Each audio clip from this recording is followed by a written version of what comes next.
Welcome to Readara. And today we are talking with Brad Stone, the author of the Upstarts and also the author of The Everything Store on Amazon. Thank you. Hi, Manish. Thanks for having me. It is never easy to write a book on one fast-changing secretive organization, but when you have two, it's never easy. And I'm not saying that this is exactly what you have on the last page or the first page of the acknowledgement section on the back of the book. And it is not an easy thing. How daunting it was. Yeah, and I think it's partly that was the reason why I did too. It's, when you're writing about young technology companies like Uber and Airbnb, you're never going to predict the future. They move too quickly. And obviously, we've seen that for the last couple of months. So my idea with the Upstarts was to really write about a period in time. And it's kind of the first 10 years of what has been, a wave in Silicon Valley and around the world of smartphone penetration and, wireless broadband and all this easy capital.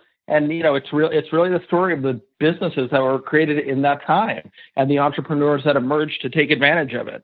And so I didn't think of it as like a profile of two companies, but really a portrait in a period of time in Silicon Valley. And I thought, well, maybe that's a little bit safer. But of course, things do change. And obviously, the story continues to get more interesting with everything that's happened at Uber, in the ride-sharing space overall. So, the Upstarts captures a moment in time, and I'm going to continue actually to try to add onto that book and evolve it because, obviously things keep happening. Mm-hmm. Very interesting title, which most people would not immediately understand if they are not familiar with the title of the term itself. What does upstart mean? Yeah, it's funny because I kind of frame the dual meanings for that word on the epigraph page of the book.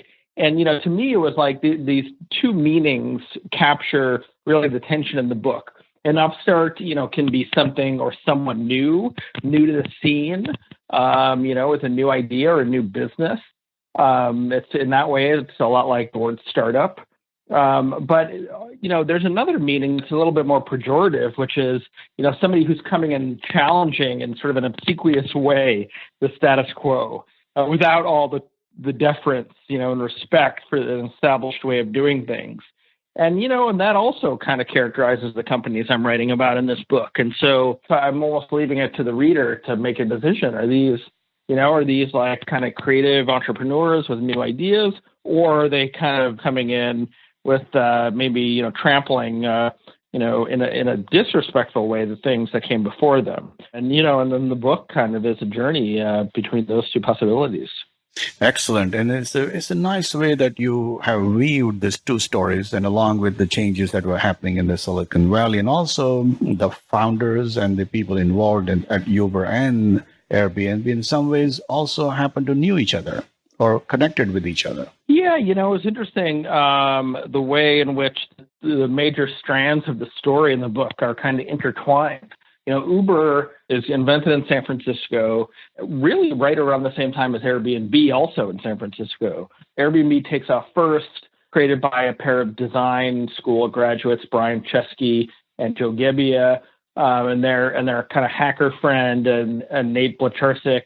And it's funny, there are moments at which, like the inauguration of President Obama in 2009, where, the Airbnb guys are there. And then across the field, sitting in the stands, are Travis Kalanick and Garrett Camp, the co-creators of Uber, who had each just started companies and sold companies before, and were kind of, toying at the time with embarking on another journey, and had the idea basically of creating a car service that you could hail from a smartphone. And then as the companies both started to grow, they did a lot of similar things, raising inordinate amounts of money, staying private for longer than usual for tech companies, in some ways competing for talent and for capital and for headlines, and then also kind of sharing things along the way. Like, Travis, when he was CEO of Uber, would go to dinner occasionally with Brian Chesky, the CEO of Airbnb, and they would talk about their respective challenges and what they were doing well and not. And so, it's interesting. I mean, these are sort of two sides of the same coin, and, they're the two of the biggest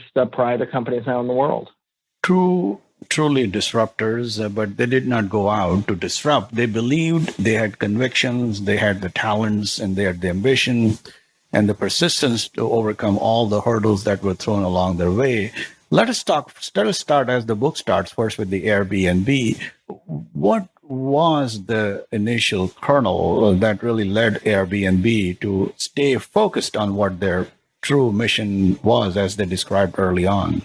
Well, I mean, it was, I think the insight, the inspiration, in part was Joe and Brian were looking for ways to make money in San Francisco and back in 2007. But partly they were really on a journey for an idea. They were seeing this kind of explosion of creativity in the tech community around them, and they wanted to be a part of it.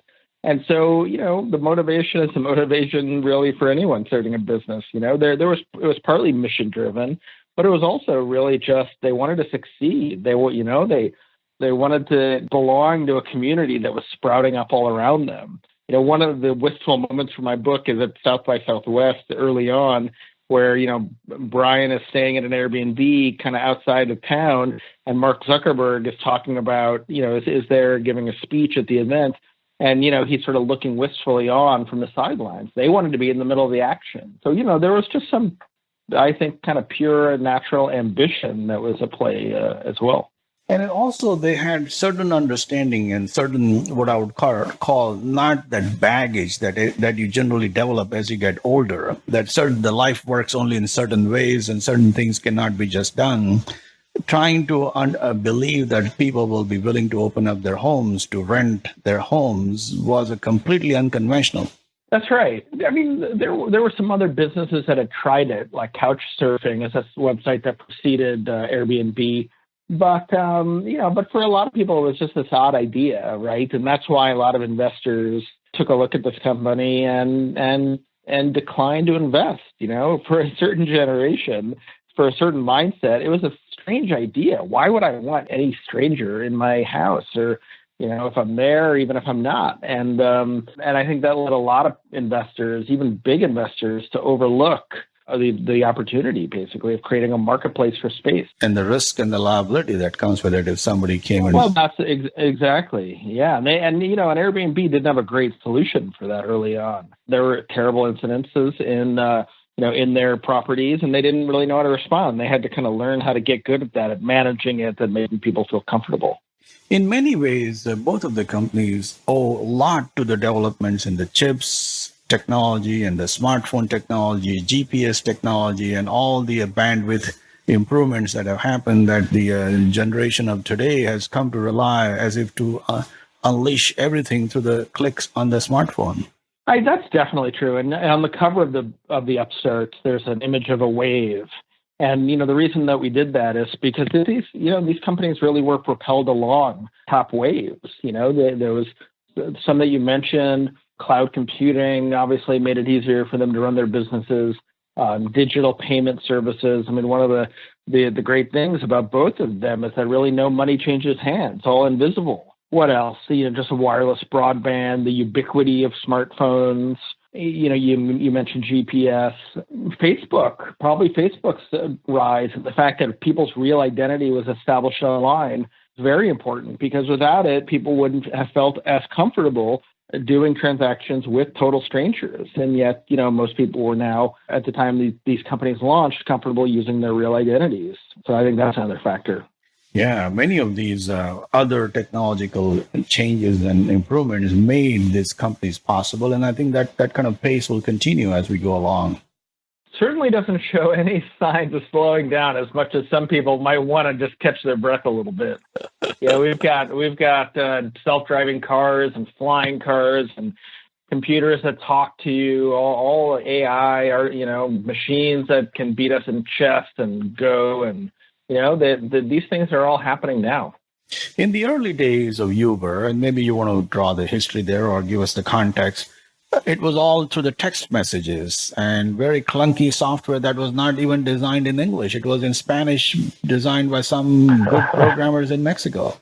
That's right. I like to joke when the book came out that Uber was invented by a Canadian and designed by Mexican. And that was because, Garrett Camp is Canadian. He came up with the original idea, inspired actually in part by a scene in the James Bond movie Casino Royale. And then some of the early developers, some of his kind of friends from college, were from Mexico, and the work was subcontracted out there very early on. And then when they had to kind of scale it, they redid it all in San Francisco. But those were the kind of modest beginnings for the company, and they did since some of the prototypes were being developed in 2008 and 2009. This is right along the emergence of the first iPhone, the opening of the App Store.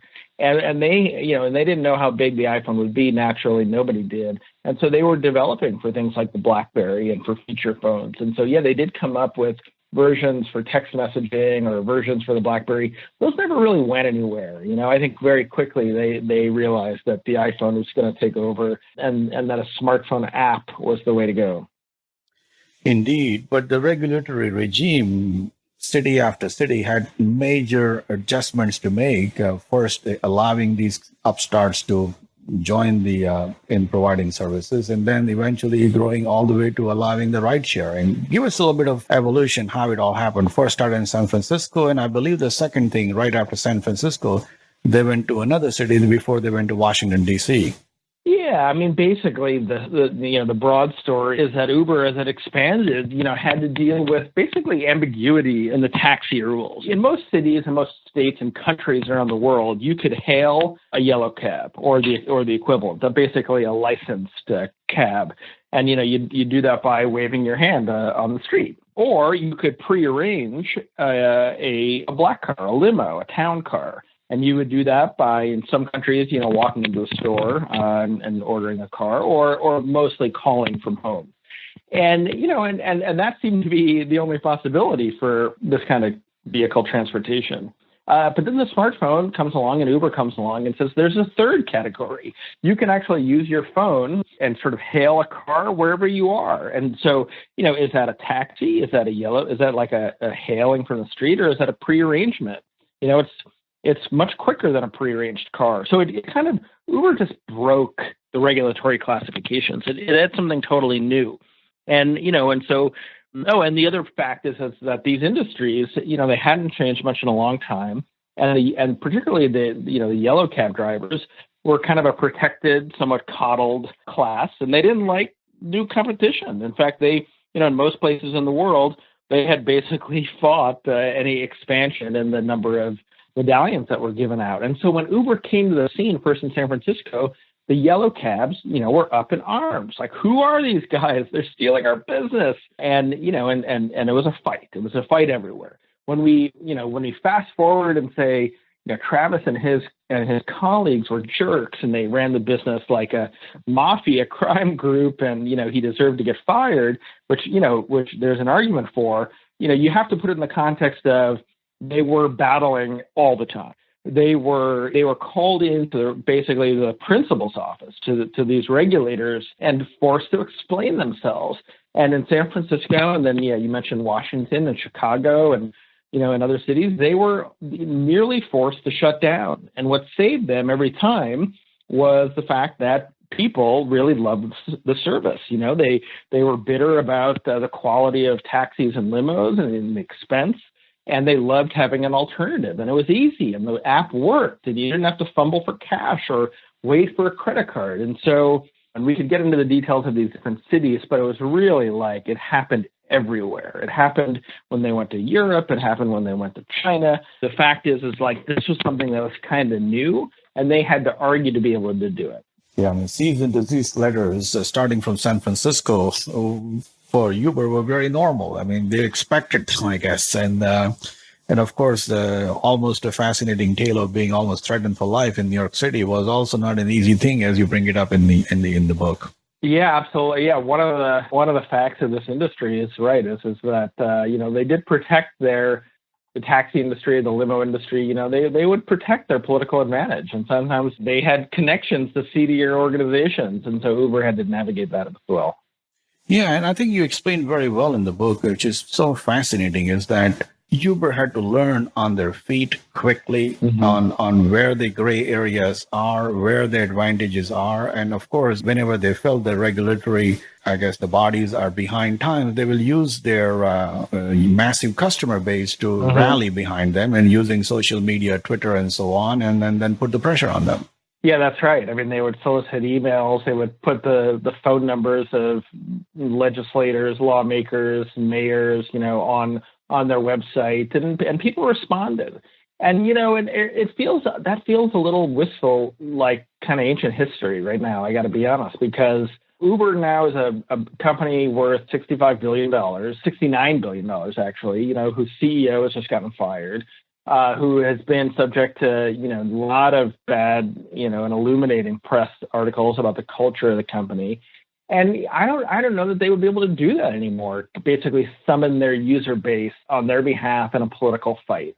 And so my book is really it covers the early years when they were seen as an upstart. And the thing about it, being an upstart, I think, is that when you get to a certain size and a certain scale, the same techniques just won't work anymore because you're not the sympathetic underdog. And frankly, like the thing that everybody really embraced about the service now, we're so unthankful, right? We take it for granted, and if it's not Uber, if you can't press a button and get an Uber, then you press a button and get a Lyft. And so they wow us less with the quality of the service. We take it for granted. And then also, I think, people are maybe not only because it's $69 billion and everybody's, and the founders are all wealthy, but I think we probably be less willing to go fight on Uber's behalf because it subsequently got a reputation for behaving kind of unethically in some of these fights and towards some of its constituencies like drivers and its own employees. From the entrepreneurial perspective and from the economist perspective, there are certain very pointed facts that people may overlook in the book, and that is, when Uber was worth about $300 million, it had less than 20 people or 25 people. When Airbnb was worth over $200 million, it had less than 20 people. Mm-hmm. And even before they went to Germany and other European countries, it was a company that was run with less than 50 people, but had a massive number of users using their service and paying for it on a day-to-day basis. Mm-hmm. These disruptors have tremendous power that doesn't need much labor once you have that gigantic computing power behind you. That's right. And it's not just the computing power. It's like the natural dynamics of the marketplace. I had somebody tell me playfully, okay, so I don't think they were serious, but they said, let's say like an earthquake demolished the city of San Francisco and the whole headquarters of Airbnb, got swallowed up by the earth tomorrow. Well, the person was saying Airbnb would probably continue to grow at a rapid pace. Like nothing would change, at least for a long time. And the point, and he was saying this humorously, but he was basically saying that this is a marketplace. And I think this stands for Uber as well. It's like a ton of natural momentum, of natural velocity. It's a flywheel of sellers posting their homes, their apartments, and buyers or renters, signing up for them. And it goes back and forth, and both the buyers and sellers feed on each other. And, and it's a well-designed website that everything works. And then so there's a ton of natural momentum. And that's why you had these big companies by traditional standards with very few number of employees. They kind of, it's like the founders almost, I think it was like tipping a boulder down a mountain, and they keep going, right? I mean, here's another good example. Over the last 6 months, Uber's brand has been absolutely through the muck, right? I mean, you don't read anything about Uber these days that's not negative. And yet the company that still releases its quarterly financial results, even though it's private, is continuing to succeed. It's like it's impervious. The news cycle to this mess, and it's because it's a marketplace where the buyers and sellers, in that case the drivers and the riders, feed off each other. And so I think that's why you have a new class of company, with a really extravagant ratio of workers to valuation. Yeah, and in the interest of time, and I will be brief, but there are two very important issues that I do want to bring up that you explained very well in the book. And I would like to hear a little bit more perspective or context on that. Number one, when Uber was involved in raising money second time in a big way, they raised $11 million first time, and then they would go out and start talking with Mark Anderson and also the people at Menlo Ventures. Mm-hmm. And, they got a little bit of better valuation, significantly better valuation with Menlo Ventures, and how the relationship got twisted there. Mm-hmm. And, there was one of the previous board members who was eventually not allowed to be an observer and not even allowed to come in. Explain a little bit more that how difficult these decisions are when you're growing fast, but sometimes growth takes capital, and that requires some enormous thinking and preparation before you accept the capital.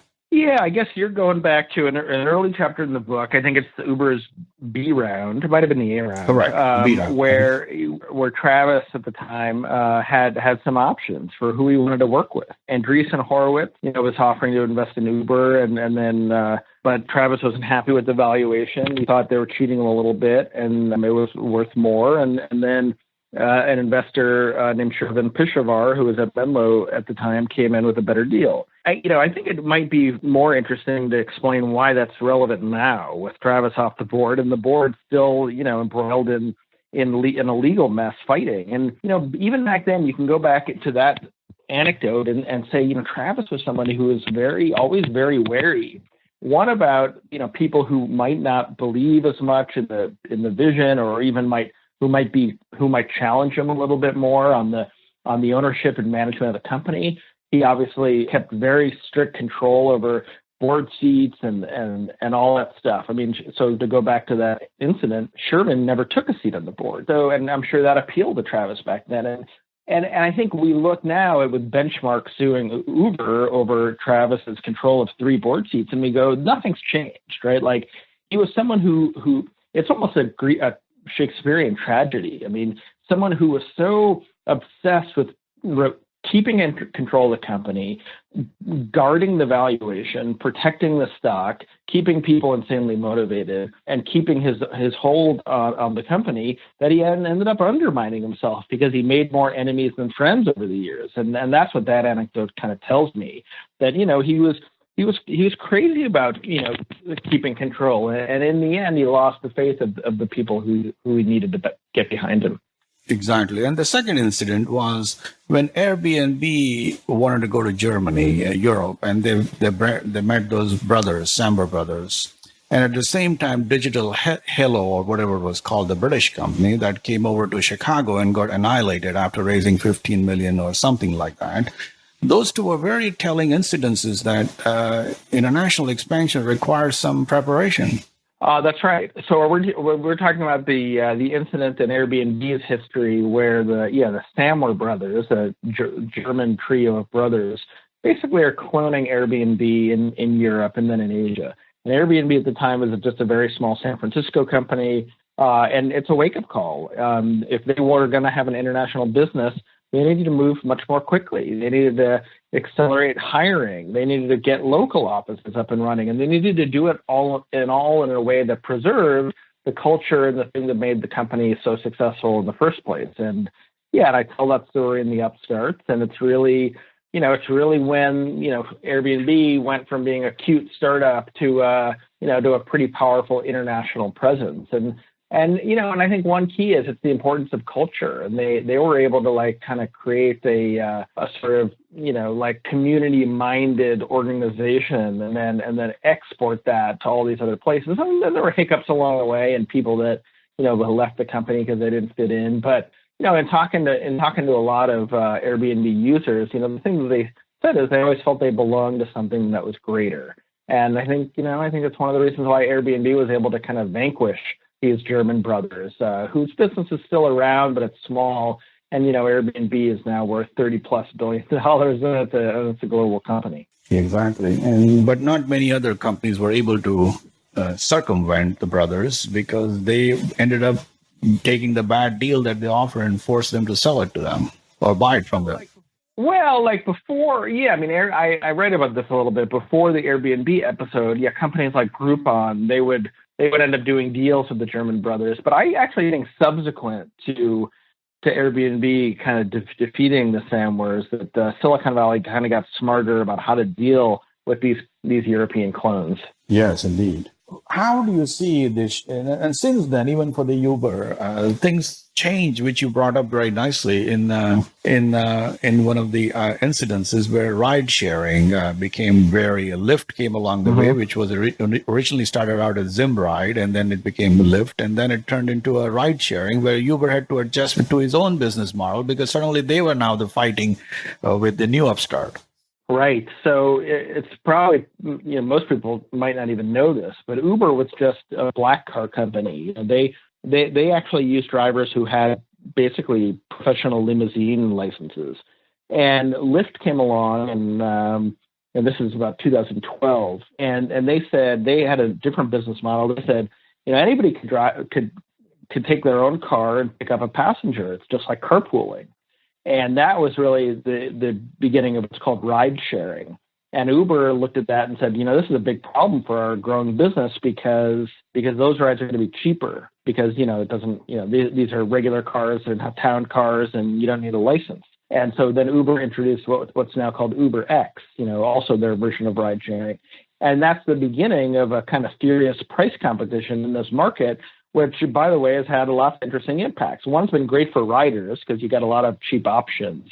It hasn't been great for drivers because there's like a big price war going on. All these companies are very well capitalized.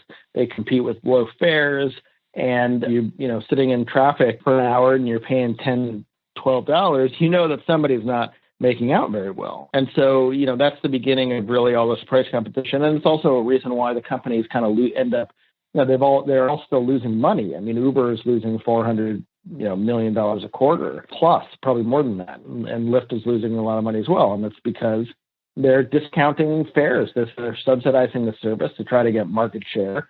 And, eventually it probably has to end and they'll have to raise prices. I guess sooner or later, yellow cabs will just be history. There won't be any yellow cabs around, I guess. Well, that's a good question, Manish. I mean, I don't know. Maybe there's a tipping point, but when I go to an airport, it's just easier to go get into the taxi line and get into a car. Sometimes the same with a hotel. If I'm in a hotel in a strange city, the taxis are lined up there anyway. And so I don't know if they'd go away. But I will say this. The taxis need to get a lot smarter about payments because we're also used to Uber and Lyft right now. The idea that I'm going to sit at the curb and wait 3 minutes for the transaction to clear, and then I'm going to sign some piece of paper on my lap, with a pen the taxi driver gives me. It just 3 minutes feels like an eternity, and it just feels unnecessary. So I think they have to raise their game in terms of the technology. Oh, and by the way, we're not captive riders anymore. So like in New York, when you get into a cab and suddenly some TV thing is blaring at you, I think that's actually sort of past its prime. I just think, taxis need to do better in terms of like taking care of their customers and elevating their service to the level of Uber and Lyft. Otherwise, they really will be gone. Fascinating. The story is not complete. It's still evolving, and I'm sure we'll all be tuned to it as we'll stay tuned on it. Thank you, Manish.